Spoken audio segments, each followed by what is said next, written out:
and welcome to another edition of Ambient Talkie, a show where we dive into some weird and wacky equipment and wonderful, call it whatever you want music. I'm Andy from 2 Round Robins, and I hope you're ready for the continuation of our Bat Month.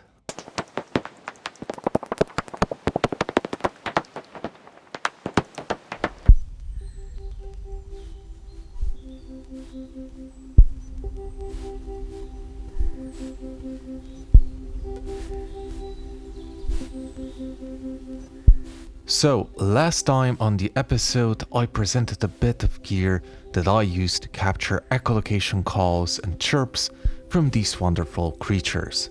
This time, me, my editor Pixie and Maggie went to a nice little spot in the outskirts of Ljubljana in order to try and capture a very particular species that likes to hang around at the water edges. So without further ado, please allow me to present this portion at another location.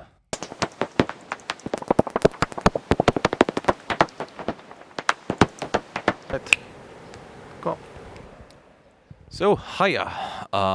We're here at Sava River, which is a river that runs in close vicinity to Ljubljana. And usually, it's a lovely place for family gatherings, for picnics and all that, but it is something that we're not going to do today. Today, why we're here is because we're going to record some bats.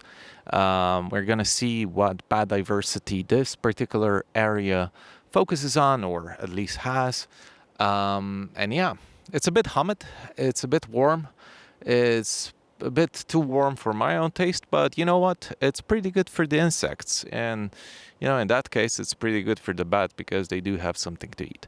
So what we're going to focus on today is we're going to try to record a bat species that goes by the name of the Daubentonese bat, or myotis daubentoni, or something like that. I'm not really good with Latin, but please forgive me. I'm not a biologist.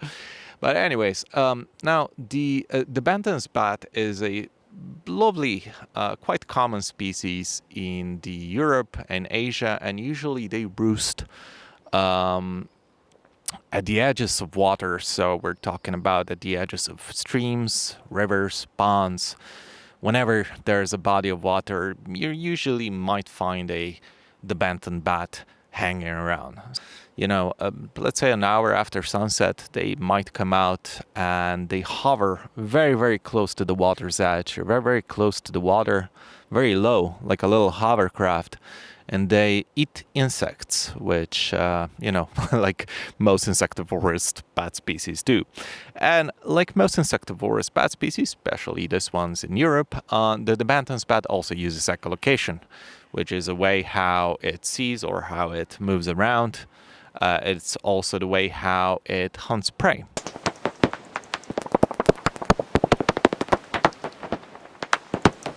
Hello, welcome again. This is the thing, the rig, the special bat rig for the bat summer that we have here. The thing is, this comprises of little tools that I have showcased on the previous episode of the Talkie, and now it's just kind of Frankenstein together in this one unit here that we have. But anyway, it comprises of 2 ultrasonic microphones from mic boosters. These are the Clippy Ultras that go here into the Zoom F3, and I'm recording at 192 kilohertz. And now I think these waveforms are just me speaking, but hopefully soon they will be full of bat echolocations. Now, because we're gonna try to see if we get some Daubentonese bats. Those are quite late emergers. I think they come out at around 50 to 1 hour after sunset. So in the meantime, I do hope that we're gonna get some nice little noctules, maybe other myotis species, and my dog here. So yeah, other stuff that we're doing here is the bat scanner stereo heterodyne detection. This is a stereo heterodyne detection that's connected to the Zoom H1N. And usually what I try to do here is I try to sync these two together, just so I can cross-reference. So if I hear something that's particularly interesting here, I'll double check then in the post-processing with whatever we get on the full spectrum, and then maybe try to get some interesting results there. Now the first thing here that we might find is the Ecometer Touch 2. This is just a little smartphone or smart tablet module. We do have some docks here, but whatever. And this smartphone module is then connected to the app here, which is on this tablet here. And this basically is just going to give me a bit of auto ID, so I can double check what we're hearing, maybe see if the auto ID works or not, or whatever. It's always great, especially if you're a noob like me, to see if you're getting the right results with this. But anyways, we do have that. And another thing that I forgot to mention, we're also going to use this because this is going to record as well. We're going to transform these files, that whatever comes here, into zero crossing files, and then these are going to be sent to the local bat group. But yeah, anyways, the thing is, hopefully we get some nice little results, nice audio, pretty interesting echolocation calls that we can then maybe take, use, and process, which is going to be on the next episode. But firstly, we got to gather the material, so this is what we're doing.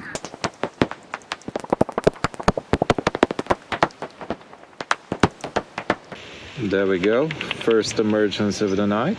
It's around 8:30, and I think we got probably a pipistrelle. Yeah, let me see, is that a pipistrelle? Yeah, just as I thought. So it's, I think, 20 minutes after sunset, bang on.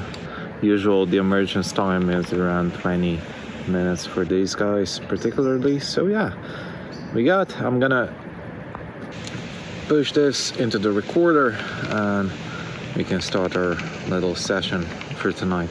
Just for now, we only got a couple of pipistrelles foraging around. Probably came from these tree lines here or from there, really don't know.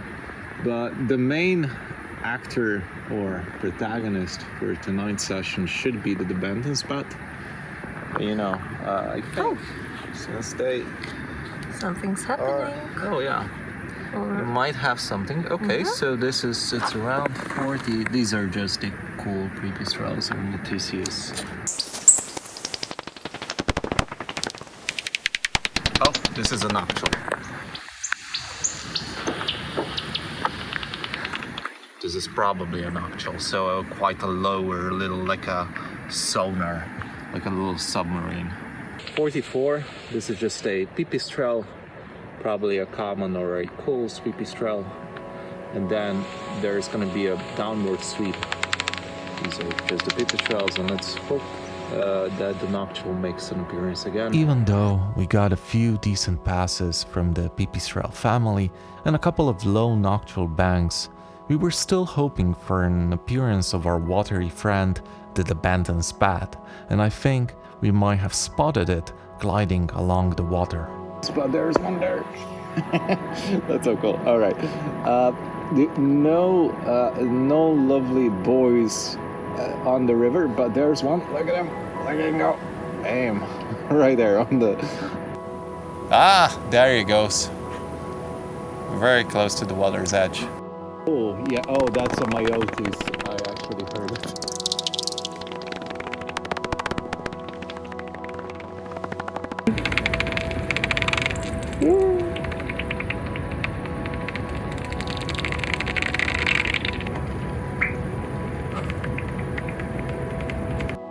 We continued our bat night by observing these fascinating flying mammals until we called it a night, happy with the gathered material.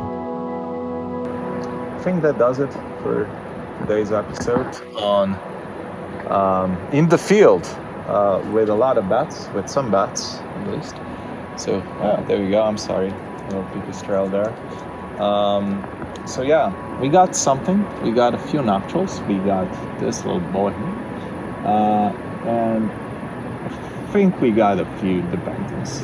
At least they sounded, or at least some other myotis species that might be hanging around. But I couldn't really confirm it by looking at any hovering actions that they might do. Maybe not in this particular area. Maybe they're somewhere, more down the stream or down the river. But I couldn't really confirm for that. Maybe it was, maybe it wasn't. But that's bat life for you. You might know something, but you really don't know a lot. So yeah, thanks again for checking this out. Hope you enjoyed a bit of bats, a bit of lovely bat action here. So, on the next episode of the Talkie series, we'll try to do a bit of analysis and, more importantly, use our gathered material in fun and interesting ways, so don't miss out. Also, don't miss out next Sunday when the new In Convo With episode drops. This time, I'll be talking to Mark Ferguson, a wildlife sound recording artist and the artist behind the Walking with Bats release. Also, if you want to support me directly, there's a Patreon link in the description where you can join and get exclusive access to content and sample libraries. But most importantly, do have a great rest of your evening, morning, or afternoon, whenever you might be watching, and I'll see you next time. Take care.